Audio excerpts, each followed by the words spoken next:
Olá, tudo bem? Então, hoje eu tenho um pedido especial para vocês. Vocês têm que me dar um crédito porque eu estou com um probleminha no meu pé, então eu vou dar esta aula semi-sentado, tá? Então não estou totalmente sentado e nem totalmente em pé, só estou me apoiando para tirar o peso do meu corpo. Vamos lá? Então vamos para a nossa aula de hormônios vegetais, né? Então como que as plantas, a gente já viu aqui, a gente já falou sobre os diversos sistemas de produção, de desenvolvimento da planta. Eu tenho chamado a atenção de vocês de que o crescimento, o desenvolvimento, a duplicação de células, os metabolismos são sempre uma reação energética, né? Uma reação química. E essa reação química energética, ela depende de diversos fatores, ela depende de diversos componentes químicos, orgânicos, inorgânicos, né? Com carbono ou sem carbono na sua estrutura. E um desses componentes são os hormônios, que também em doses mínimas são extremamente necessários e importantes, e sem eles as plantas não conseguem se desenvolver, né? Ou tem mais dificuldade para se desenvolver, né? Com o hormônio as plantas se desenvolvem perfeitamente e atingem sempre e estão trabalhando sempre no seu máximo potencial de crescimento e desenvolvimento. Sem os hormônios elas podem até se desenvolver, mas sempre em doses menores ou em taxas menores àquelas do seu potencial, né? Então, o crescimento de uma planta é ocasionado pela divisão de células, a gente já falou, né? Então, a planta se desenvolve pela divisão celular, né, pelo aumento de número de células e pelo posterior aumento do volume destas células, né? Então, sem a divisão, sem a multiplicação das células, por mais que uma célula cresça em volume, ela vai estar limitada ao seu número de células, né? Então, para isso é importante que as células se dividam, que os tecidos cresçam, e assim, então, o organismo consegue se desenvolver, né?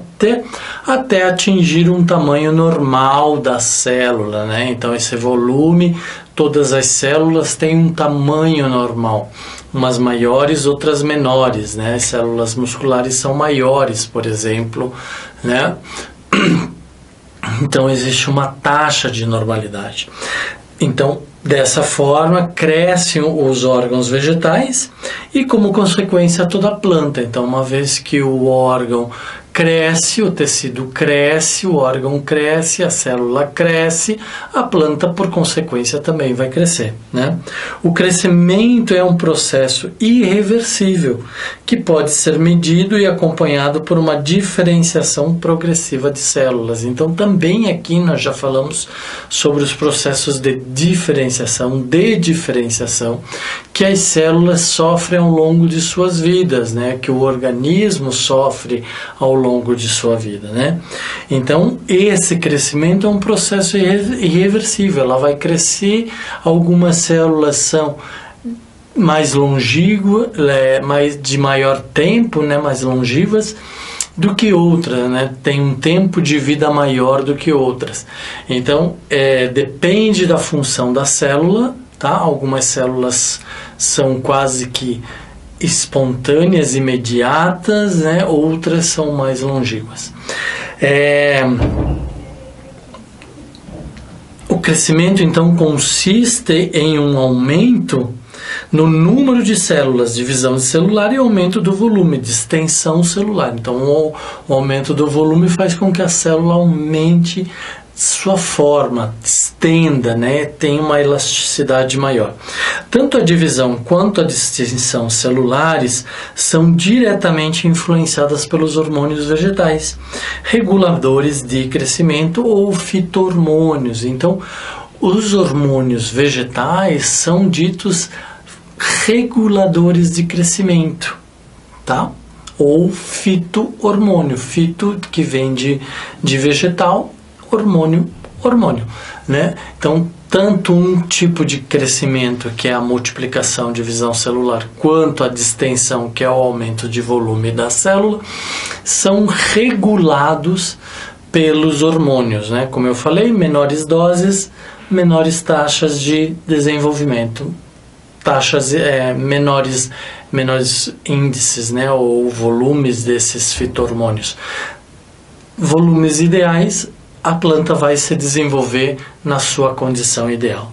Os efeitos desses hormônios são bastante variados, dependendo de sua concentração, do local onde agem e do estágio de desenvolvimento do órgão sobre o qual agem. Então, como eu falei, o desenvolvimento de uma planta, a gente tem falado isso desde o início do curso, depende de uma série de circunstâncias externas e internas, né?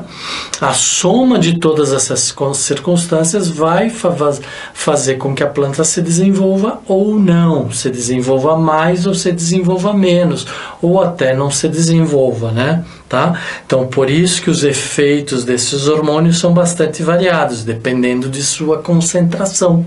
Aquilo que eu falei, dependendo da dose, dependendo do nível, do volume do hormônio. Então, aqui chama-se de concentração, porque daí já é algo em relação a outro, né? Quanto de hormônio tem num volume total da célula. Então aí nós temos o que a gente chama de concentração. Do local onde agem e do estágio de desenvolvimento do órgão sobre o qual eles agem. Alguns fito-hormônios aceleram, outros provocam inibição, outros fazem com que haja uma redução do crescimento, uma inibição, outros fazem com que haja uma aceleração, um desenvolvimento maior de crescimento. Então, os hormônios são substâncias que, produzidas por um organismo vegetal, em quantidades mínimas. Falei para vocês aqui, mínimas, são quantidades muito pequenas, mas são necessárias e elas precisam daquela quantidade e elas precisam estarem naquela concentração. Se não tiver aquela concentração adequada, eles não vão ter o seu potencial definido, né?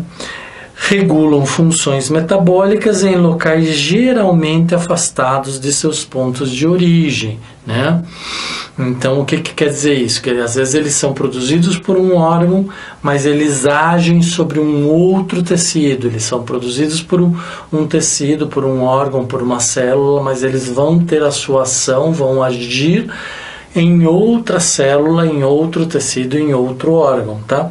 Entre os fito-hormônios, destacam-se as auxinas, as giberelinas, as citocininas, o etileno e o ácido abscíssico, tá?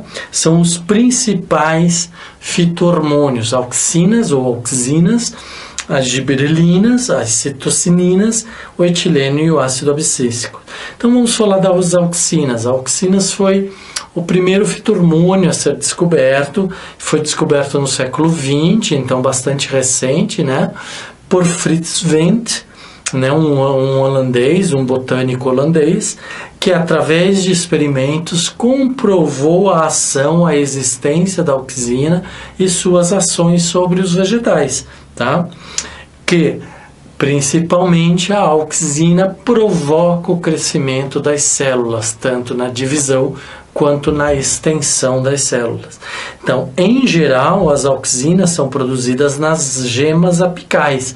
Então, normalmente elas estão nas gemas apicais. A gente já viu que nós temos gemas apicais no ápice, no topo da planta, como a gente tem gemas apicais em outras partes da planta, principalmente da parte aérea, né? Tá? Mas nós temos gemas apicais também nas raízes, não esqueçam disso. Nos embriões, folhas jovens e sementes em desenvolvimento, a partir do aminoácido precursor triptofano. Então, olha lá, lembra de todos os conceitos que a gente já falou aqui sobre aminoácidos, sobre proteínas. Novamente, nós precisamos de um aminoácido para a produção da auxina, desse hormônio, deste fito-hormônio, né? Que é o aminoácido triptofano. Então, apresenta um transporte polar, então é do polo para o outro, sempre neste sentido, de cima para baixo, do ápice para a base do vegetal. É sempre neste sentido o transporte do triptofano, né? Existem auxinas naturais, sendo a mais importante o ácido hidrolil acético, ou OAIA. Nós vamos ouvir muito falar sobre o OAIA. Existem os sintéticos, como 2,4-D, ácido 2,4-diclorofenoxiacético, e o ANA, ácido naftaleno-acético, né? Então, esses 3 hormônios. O AIA é um hormônio natural, né? É um hormônio produzido pela própria planta. Então, a planta tem um mecanismo de desenvolvimento de produção deste próprio hormônio. Já os 2 outros hormônios são sintéticos, são produzidos a partir de reações laboratoriais, reações químicas no laboratório, e que substituem muitas vezes o AIA, né? Quando a planta tem condições ou tem dificuldades de desenvolver corretamente os seus hormônios. Então, as auxinas promovem o crescimento da planta, principalmente pela distensão celular, com pouco efeito sobre a divisão celular, mas tem efeito sim, tá? Ela promove a distensão, mas ela também age na divisão celular, mas é pequeno. Então, lembrar sempre da nossa disciplina, do nossa base de conhecimento, a biologia, que nós dificilmente vamos fazer uma assertividade de 100%, dizer que 100% é assim. Não, existem exceções, existem regras, mas existem exceções, tá? Certo? Então, aqui um exemplo foi feito, tá? Primeira experiência, moléculas de AIA promove o crescimento do caule, folhas e raiz, né? Então, por isso que eu falei para vocês que tem gemas apicais nas raízes. Então, na presença do sol, a planta, né, concentra mais AIA, concentra mais hormônio no seu ápice, né? E com isso, então, a planta vai crescendo para cima, né? Se o sol tiver, por que para cima, pessoal? Deixa eu explicar isso direito, tá? Explicar isso para vocês bem direitinho, tá? Existe um fluxo, como o sol está em cima, para qualquer lado que o AIA vá, que o hormônio vegetal vá, ele vai estar sujeito à mesma taxa de luminosidade, né? Agora, quando o sol já está se pondo ou o sol estava nascendo, o que acontece? O AIA, na verdade, ele não gosta do sol. Ele é contra o sol, então ele se concentra no lado mais sombreado, tá vendo? Aqui pega mais sol, essa região, e nessa região pega menos sol, então ele se concentra mais nesse lado. Por que ele se concentra mais nesse lado? Ele vai fazer com que estas células se distendam mais, se dividam mais, né? E se distendam mais, então fazendo com que a planta se curve em direção ao sol.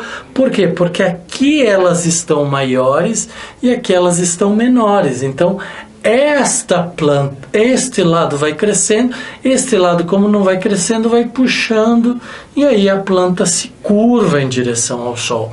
Por isso que a gente fala, por exemplo, o girassol, algumas outras plantas que se curvam para o sol, mas isso é efeito do AIA, mas o AIA em relação ao sol, ele é negativo, ele é inversamente proporcional, tá? Então, quanto mais insolação tiver a planta, mais fuga de AIA ela vai ter, ou menor será a concentração de AIA naquela área de insolação, tá? Ou de luminosidade. O AIA vai se concentrar no outro lado. Se concentrando, ele promove maior atividade de divisão e de extensão, então a planta acaba tendendo, crescendo, e aí como estas do lado de cá não estão crescendo, elas acabam puxando a planta para cá, fazendo com que a planta se desenvolva para aquele lado, dá uma impressão de que a planta está crescendo em direção ao sol, né? Tá? Então aqui só um gráfico para vocês perceberem que diferentes partes do vegetal têm diferentes taxas de absorção do hormônio e de crescimento e de desenvolvimento e de extensão, né? Então, crescimento, porcentagem de inibição, porcentagem de estímulo, né?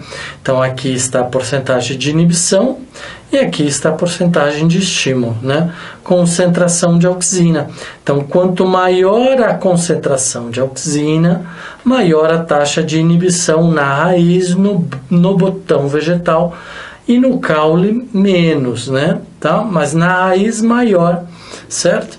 E quanto maior a taxa de concentração de auxina, maior a porcentagem de estímulo. Ou seja, então quanto menor a luminosidade, ou a luminosidade, a iluminação da raiz, mais ela vai crescer, né? Porque ela vai ter menos auxina na sua concentração, tá? E assim, a mesma inversamente, né? Ela é inversamente, ou a questão do caule e a questão do botão vegetal, tá? Principais efeitos da auxina. Crescimento, atuam no modo geral no crescimento de diversas partes de uma planta, a gente já viu isso. Esse hormônio age na parede celular, deixando-a mais elástica e promovendo dessa forma a distensão celular, o que determina o crescimento da planta, né? Então, eu já mostrei através do desenho como é que ele age. Entretanto, o efeito da concentração de auxina no crescimento varia de órgão para órgão, que foi o gráfico que eu mostrei para vocês. Na raiz o comportamento é um, no broto vegetal é outro, no caule é outro, na folha é outro, na gema apical é outro, tá? Então, depende de cada órgão da planta, tá? Ou em cada tecido da planta onde a auxina estiver. Então, já que esse item aqui eu já apresentei para vocês anteriormente, né? Então, a concentração A, que representa o ótimo crescimento para a raiz, é insuficiente para determinar o crescimento do caule, né? Na concentração B, ótimo crescimento para o caule, a raiz tem seu crescimento inibido de forma significativa. A raiz é, portanto, mais sensível ao hormônio se comparada ao caule, né? Então, novamente, a raiz é mais sensível à concentração de auxina se comparada ao caule. Então, quanto menor a concentração de auxina, ou de AIA, ou de hormônios, fitormônios, maior vai ser o crescimento da raiz. Quanto maior a concentração, menor vai ser o crescimento da raiz, mais inibida ela vai estar, tá? Certo? O crescimento, então, atua de modo geral no crescimento de diversas partes de uma planta. Esse hormônio age na parede celular, deixando-a mais elástica. Então, novamente, o que o hormônio faz? Ele atua com as moléculas lipoproteicas, ele atua com as outras enzimas, com as outras proteínas, com os outros constituintes da célula, principalmente os da parede celular, e neste caso ele deixa a parede celular mais flexível, menos túrgida, menos tensa, e aí então o vegetal consegue se distender mais, né? Ela consegue se desenvolver mais, tá? A distensão celular é o que determina o crescimento da planta. Então, por quê? Porque ele está presente ali? Não, porque, lembrem, porque ele reage, ou ela reage, a auxina ou o fito-hormônio reage com outros elementos químicos presentes nas células, né? Entretanto, o efeito da concentração de auxina no crescimento varia de órgão para órgão, como eu já falei para vocês, tá? Herbicidas. As auxinas podem ter ação herbicida, então elas podem controlar o crescimento de plantas. Eu já falei para vocês, elas podem ser negativas ou positivas. E devido a isso, podem ser empregadas na agricultura, no controle de ervas daninhas, por exemplo, né? Tá? Então, muitas vezes a auxina vai inibir o crescimento de algumas plantas, tá? A gente olhar naquele gráfico novamente, o botão vegetativo, onde estão os meristemas primários, a auxina age mais negativa. Quanto maior a concentração, menor o crescimento do botão vegetativo, e por isso então ele vai agir como herbicida, vai evitar com que aqueles tipos de botões ou de ervas daninhas ou de plantas indesejadas se desenvolvam, cresçam, né? Tá? Um caso conhecido é o 2,4-D, como a gente já viu, com largo uso no controle seletivo de ervas, né? Então a gente já viu que este é um hormônio sintético, né, que vai fazer o controle das ervas daninhas. Formação de frutos. Após a fecundação, os óvulos originam as sementes que, ao se desenvolverem, produzem auxina. Estas auxinas agem no ovário, contribuindo para a formação do fruto. Então, algumas agem negativamente, outras agem positivamente. Na questão dos frutos, ela auxilia o desenvolvimento do ovário e a formação do fruto, né? Então, frutos partenocárpicos podem ser obtidos com o uso do aia em flores não fecundadas, não formam sementes, né? Então, quando há uma indução de crescimento do ovário ou do fruto pelo uso do aia, há uma inibição na formação das sementes, então os frutos acabam não formando sementes, tá? Tropismo, né? Lembra, a gente já falou sobre os movimentos tropismo, de cima para baixo, de baixo para cima, dos deslocamentos de materiais, né? Deslocamento da seiva elaborada, seiva bruta, da água, dos sais minerais, né? Na planta. Isso chama-se de tropismo. Então, as auxinas atuam nos movimentos, crescimento de curvatura dos vegetais, aquele desenho que eu mostrei para vocês, conhecidos como tropismo. Geotropismo e fototropismo. Então, geotropismo cresce, a raiz cresce em direção ao solo, se aprofunda dentro do solo, então ela tem um geotropismo positivo. Em compensação, a raiz se esconde do solo, então ela tem um fototropismo negativo.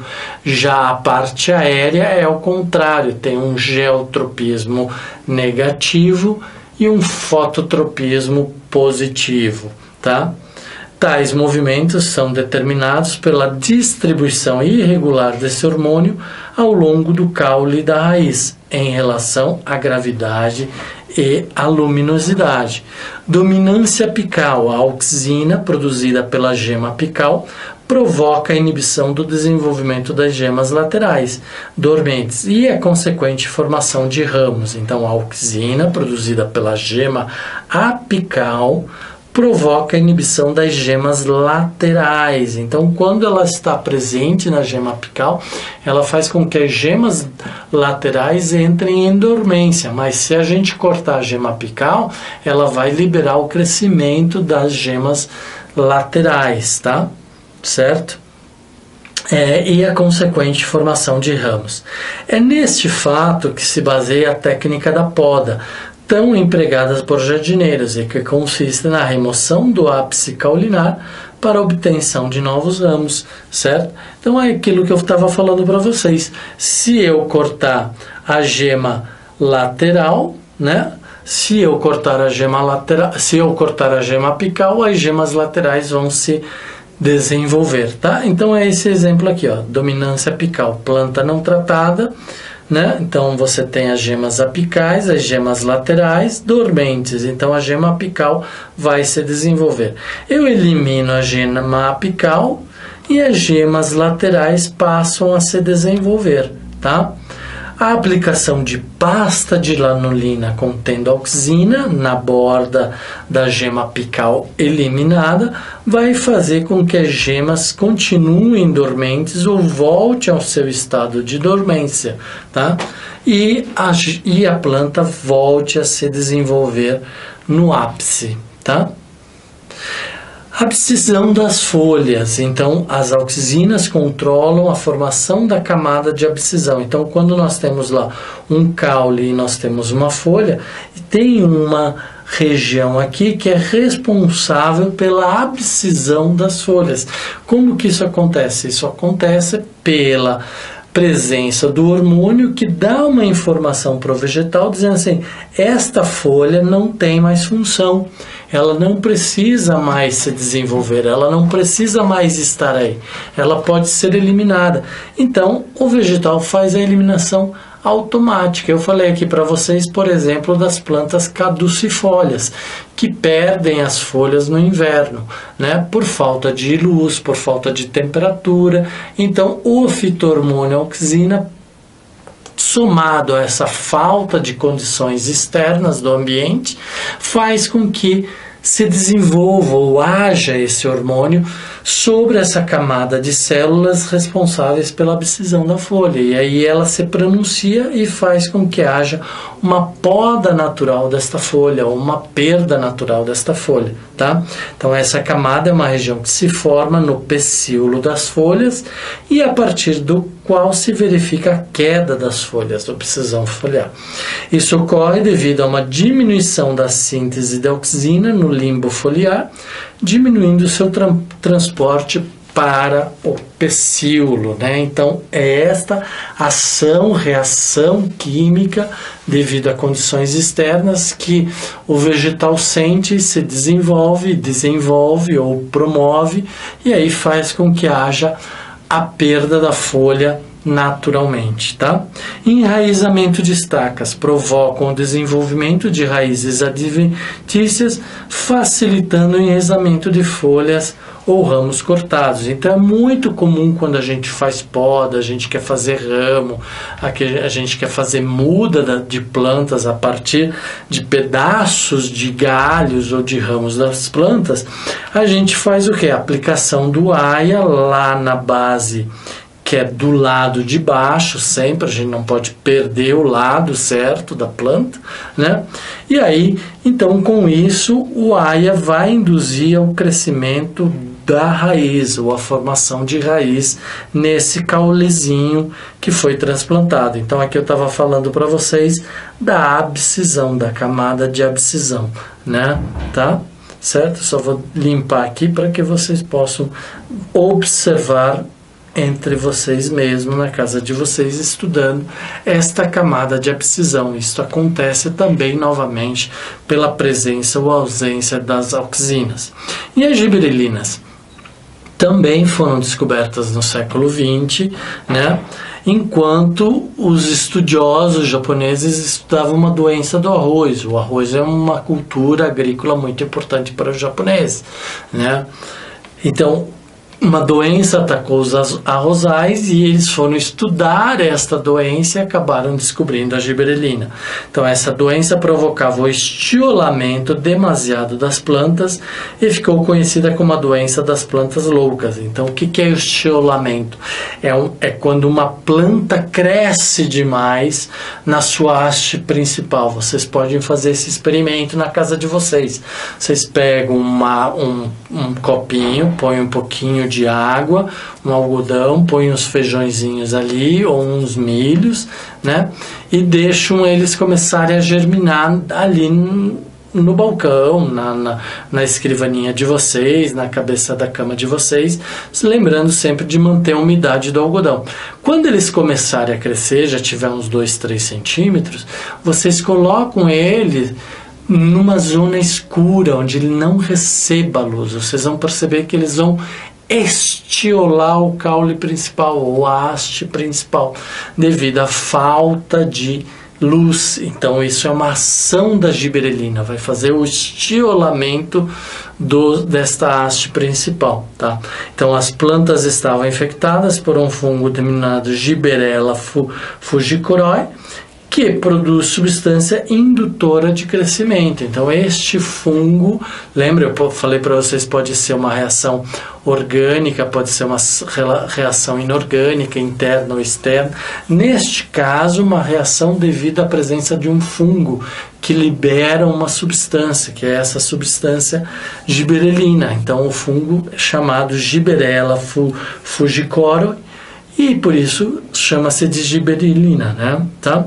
O composto foi chamado então de gibberellina, ácido gibberélico ou GA3. E mais tarde descobriram também que era produzido naturalmente pelas plantas. Então, além dos fungos que tinham doses maiores da gibberellina, esse hormônio também é chamado de fito-hormônio e está presente naturalmente nas plantas. A gibberellina é sintetizada nas mesmas regiões que as auxinas, né? Então, no mesmo local onde se produz a auxina, se produz também as gibberellinas. E quais são as principais ações da gibberellina? Alongamento do caule, então eu já falei do estiolamento, atuam de modo significativo na elongação do caule, em especial nas variedades de plantas anãs. Então, se usa muito essa gibberellina para promover o crescimento de plantas anãs. Germinação das sementes. Nas sementes, ao ocorrer a absorção de água, o embrião em desenvolvimento libera a gibberellina, que atua na camada de aleurona, camada de proteína logo abaixo do tegumento, né? O tegumento era aquela capa que protegia o embrião, estimulando a produção de enzima alfa-amilase, que participa da quebra do amido do endosperma em glicose, a qual será utilizada pelo embrião durante a germinação, tá? Então, nosso organismo, o organismo dos outros animais, organismos vegetais funcionam tão perfeitamente que tudo é dosado, tudo é certo, tudo está acertado. A falta de um dos elementos pode inibir ou pode favorecer o crescimento. Neste caso, o aumento de absorção de água libera mais gibberellina, que vai atuar no desenvolvimento do embrião. Desenvolvimento de frutos, assim como as auxinas, da mesma forma que as auxinas, as gibberellinas atuam na formação do fruto e são utilizadas também para a obtenção de frutos partenocárpicos, que não vão formar sementes. Estímulo da floração. As gibberellinas estimulam a floração de muitas plantas, por exemplo, do abacaxi, né? Lembra que as auxinas inibiam o crescimento das gemas laterais, né? Mas estimulava o crescimento das gemas apicais. Neste caso das gibberellinas, elas aumentam ou estimulam a floração de plantas. Citocininas ou cinetinas, hormônios estimulantes da divisão celular, né? Se nós tínhamos, por um lado, a auxina, que ajudava na questão da distensão celular, agora nós temos as citosinas, que auxiliam na divisão celular, muito mais que as auxinas, né? Isolados por Miller e sua equipe em 1955, então foi um pouquinho mais tarde, né? 3 décadas depois da gibberellina e um pouco mais ainda depois da auxina, né? E foi identificado na água de coco, tá? Sua produção ocorre nas raízes e são distribuídas para toda a planta através do xilema. Então, eu falei isso para vocês, às vezes produz em um órgão e vai ser consumido, utilizado em outro órgão. Neste caso, as citocininas são produzidas pelas raízes e vão ser liberadas, transportadas com as águas e os sais minerais para todas as partes das plantas, né? Então, são também encontradas nas sementes em germinação e nos frutos imaturos, né? Então, frutos que não se desenvolveram ainda, né? Por quê? Porque o embrião, a semente e os frutos imaturos precisam de muita divisão celular, né? Precisam de muita ação celular, tá? Uma outra cinetina natural isolada foi a zeatina, né? Presente nas sementes do milho. Então, milho, zea mais zeatina, né? Efeitos importantes das citocininas. A química hoje molecular, a genética molecular, a biologia molecular, o que que faz? Identifica esses fatores, extrai esse hormônio lá do milho e induz ou inocula ou introduz esse hormônio em outras plantas para obter um efeito de crescimento que se deseja, né? Tá?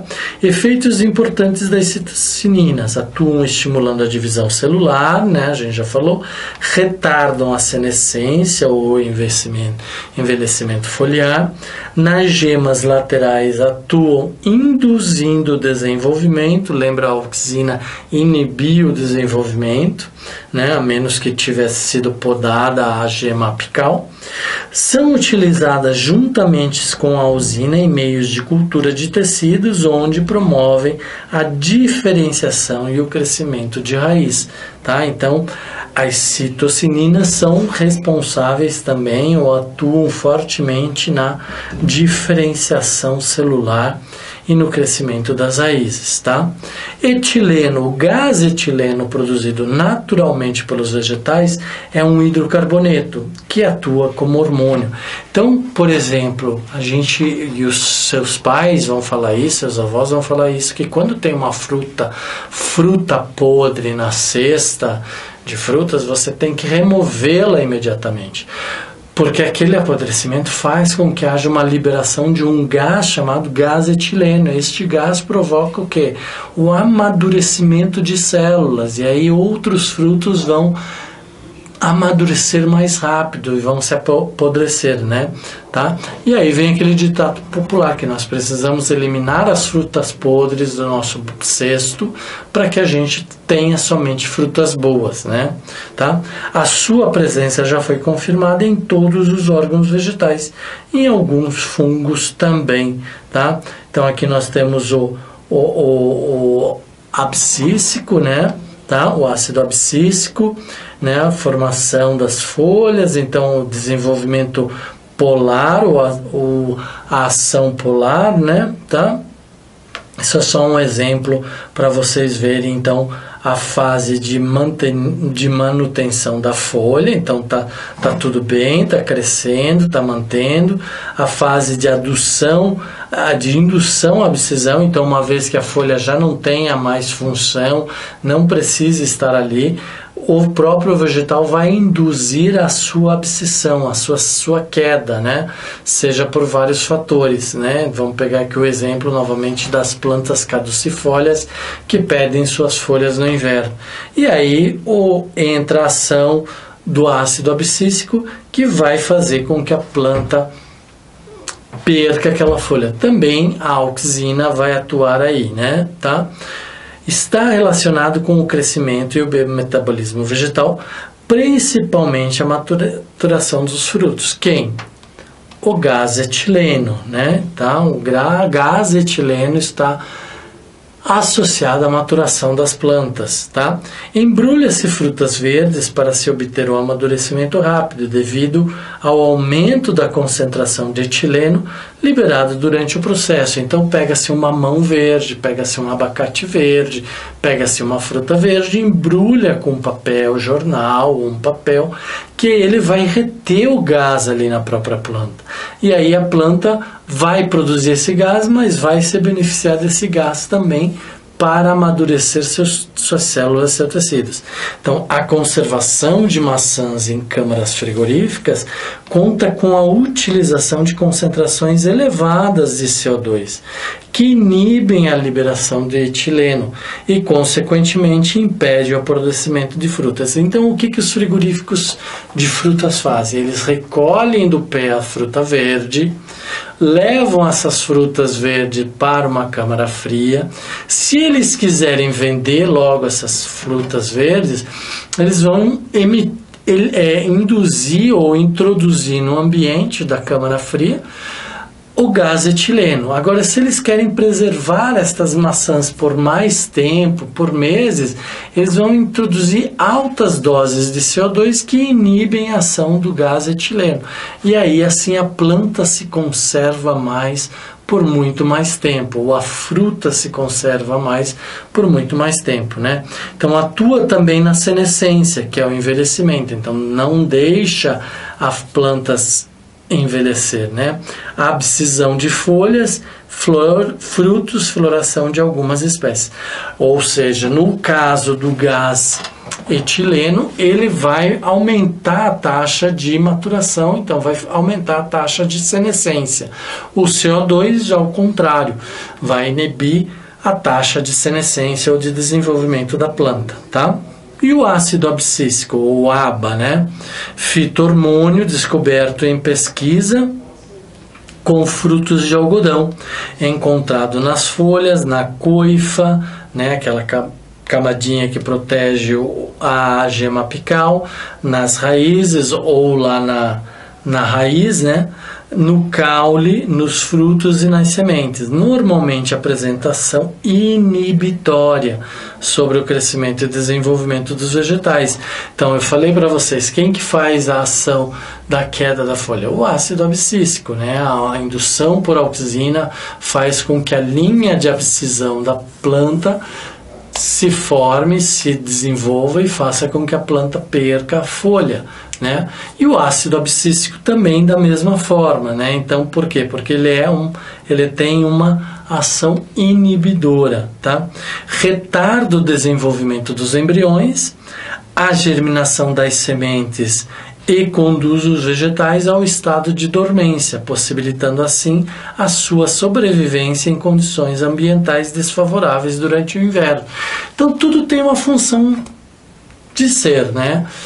Por que o ácido abscísico atua? Porque às vezes a planta não tem condições ideais. Ela se desenvolveu, gerou fruto, gerou semente, mas tá frio, tem pouca luz, está chovendo demais, as condições não são ideais. Então o ácido abscísico atua para impedir com que a planta se desenvolva, né? Então faz com que a planta entre num estado de latência, de dormência permanente, tá? Até que as condições se modifiquem e restabeleçam-se as melhores condições para o desenvolvimento da planta, né?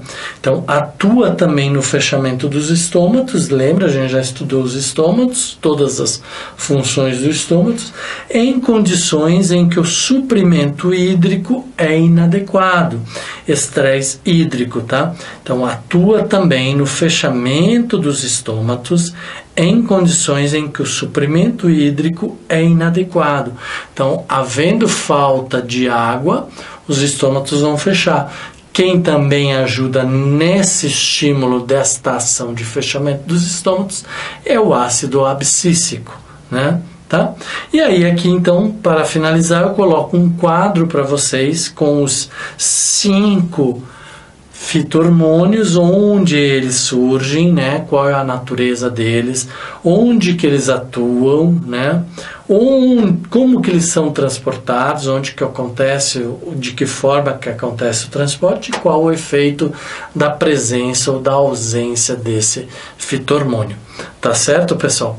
Então, essa aula ela é única, ela é sobre fito-hormônios e vocês precisam memorizar estas questões, estas características de cada um dos fito-hormônios. Então, fito-hormônios são aqueles produzidos pelas plantas, mas já tem hormônios sendo sintetizados, tá certo? Então, fiquem bem, lembrem, estudem bastante esta aula, porque ela é super importante para tudo, para vocês entenderem todos os fenômenos da natureza, né? Ok? Um grande abraço para vocês e até a próxima aula. Tchau, tchau.